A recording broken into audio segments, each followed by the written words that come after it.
கடவுள்னு ஒருத்தர் எதுக்கு?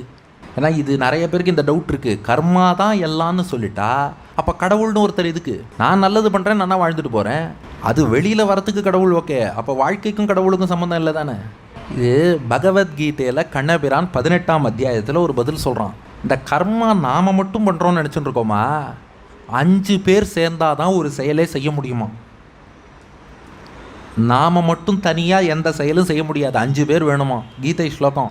அதிஷ்டானம் ததா கர்த்தா கரணம் ச பிருதக் விதம் விவிதாச்ச பிருதக் சேஷ்டா தெய்வம் சைவாத்திர பஞ்சமம். ஒன்று ஜீவாத்மான்னு ஒருத்தன் வேணும் செய்யறதுக்கு, கர்த்தா டூவர், அந்த ஆக்ஷன் பண்ணக்கூடிய ஜீவாத்மாங்கிற அந்த டூயர் ஒருத்தன் வேணும், அவனுக்கு கர்த்தான்னு பேர். ஆனால் வெறும் ஜீவாத்மாவால் செயல்பட முடியுமா? ஒரு உடம்பு வேணும் அவனுக்கு, அதனால் 2வது ஏஜென்ட் உடம்பு. 3வது அது வெறும் உடம்பாக இருந்தால் போதாது, மூச்சு பிராணம் ஓடின்னு இருக்கணும். பிராணம் போயிட்டு வெறும் உடம்பாக இருந்ததுன்னா வேலை செய்யாது, அதனால் பிராணன் வேண்டும். 4 பிராணன் இருந்தால் மட்டும் போதாது, அந்த ஆர்கன்ஸ் உடலில் உள்ள உறுப்புகள்லாம் செயல்படணும். கை கால் செயல் எழுந்து போச்சுன்னா செயல்பட முடியாது. அப்போ நாக்கோ கை காலோ இந்த அவயவங்கள் செயல்பட வேண்டும்.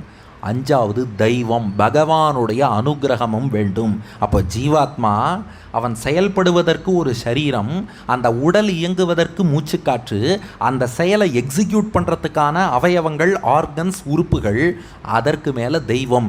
இந்த 5 சேர்ந்தால் தான் ஒரு செயலை செய்ய முடியும். அப்போ நான் மட்டும் செய்யலை, பகவானும் சேர்ந்து தான் செய்கிறான். அப்போது ஒரு கேள்வி கேட்டார், அப்போ தப்புக்கு தண்டனை மட்டும் நாம் மட்டும் போய் நரகத்தில் வாங்கிக்கணும், பெருமாள் வாங்க மாட்டாரா?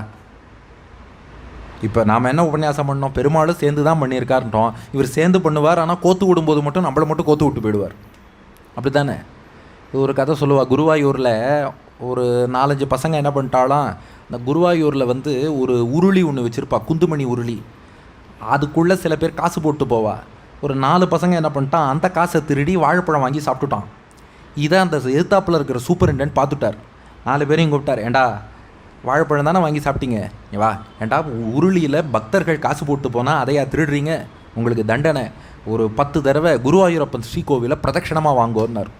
10 தடவை பிரதட்சணம் போகிறான். பார்த்தா பின்னாடி இன்னொரு புதுசாக ஒரு 5வது பையனும் போயிட்டு இருந்தான். சூப்பரிண்டென்ட் பார்த்துட்டு அவனை கூப்பிட்டாருங்க, வா அந்த 4 பேரும் பழத்தை திருடினான்னு அவனை சுத்த சொன்னேன், நீ எதுக்குடா கோவிலை சுற்றுற? அப்போ இல்லை எனக்கும் பங்கு கொடுத்துருக்கான் அப்படின்னா அந்த பையன்.